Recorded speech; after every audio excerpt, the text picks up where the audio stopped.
আসসালামু আলাইকুম। আমি মোহাম্মদ আমিনুল ইসলাম। এখন আপনাদের সাথে ভিডিওতে যে বিষয় নিয়ে আলোচনা করব সেই বিষয়টি হলো মুরগিকে খাবার দেওয়ার সঠিক নিয়ম। যদি আপনারা না জানেন তাহলে কি কি সমস্যা হতে পারে এই বিষয় নিয়ে এই ভিডিওতে আলোচনা করা হবে। আমার এই ভিডিওটি যদি আপনাদের একটু ভালো লেগে থাকে তাহলে প্লিজ লাইক, শেয়ার, কমেন্ট এবং সাবস্ক্রাইব করবেন। আপনাদের কোনো বিষয়ে যদি প্রশ্ন থাকে তাহলে আমাকে কমেন্ট করবেন, আমি পরবর্তী ভিডিওতে সে বিষয়ে উত্তর দিয়ে দেব।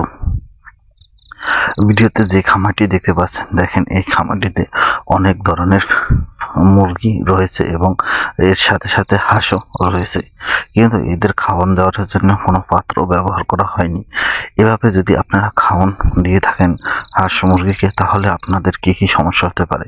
এভাবে খাওয়ান দিয়ে থাকলে সবচেয়ে বড় সমস্যাটি হচ্ছে খাওয়ানোর বেশি অপচয় হয়, কেননা এই খাবার যদি কাদা মেখে যায় বা তাদের হাঁসের মলের ভিতর পড়ে থাকে তখন এই খাবারটি নষ্ট হয়ে যায়, এবং এর সাথে সাথে যদি কোনো একটি হাঁস বা মুরগি অসুস্থ হয়ে থাকে তাহলে এই অসুস্থ মুরগির পায়খানার সাথে মিশে যায় এই খাবার মিশে গেলে অন্য একটি মুরগি দ্রুত আক্রান্ত করে। এই জন্য আপনারা যখনই আপনাদের খামারে খাবার দিবেন তাহলে এই সমস্যাটা বেশি হয়ে থাকে, এবং অনেক সময় দেখা যায় যে এই একটি মুরগি আক্রান্ত হলে বা একটি হাঁস আক্রান্ত হলে তখন এই পায়খানা অন্য একটির মাধ্যমে, খাবারের মাধ্যমে বা পানির পাত্রের মাধ্যমে ছড়িয়ে থাকে। কিন্তু যখন আপনারা পট ব্যবহার না করেন তখন এটা সমস্যা বেশি হয়ে থাকে, কেননা এটা মাটিতে দেওয়ার কারণে।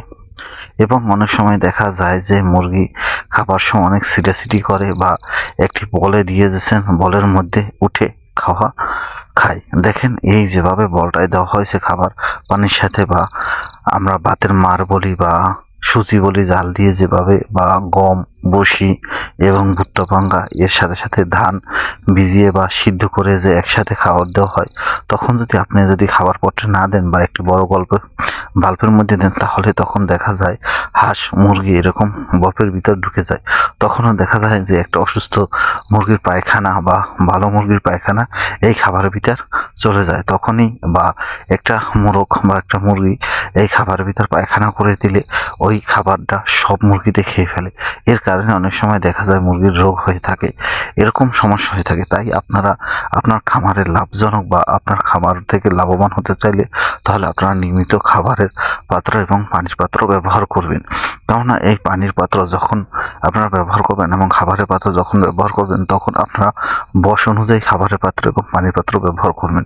তা না হলে দেখা যাবে যে ছোট বাচ্চার লোকে যদি বড় খাবারের পট ব্যবহার করেন তখন সেই বাচ্চাগুলো সেই খাবারের পটের ভিতর ঢুকে যাবে। আবার অনেক সময় দেখা যাচ্ছে বড় হয়ে গেছে কিন্তু খাবার পটগুলো ছোট ব্যবহার করছেন, তখন আর মুরগিগুলো সঠিকভাবে খাবার খেতে পারবে না। তাই আপনারা আপনার খামারের লাভ এবং আপনার খামারের মুরগি বা হাঁস মুরগি রোগমুক্ত রাখতে চাইলে বা খাবারের বা গ্রোথ সঠিকভাবে রাখতে চাইলে তাহলে বয়স অনুযায়ী সঠিক মাপের খাবারের পাত্র দেবেন এবং সঠিক পরিমাণ খাবার দেবেন। তাহলে আপনার খামার থেকে লাভবান হতে পারবেন এবং আপনার খামারের রোগ বালাই খুব কম হবে।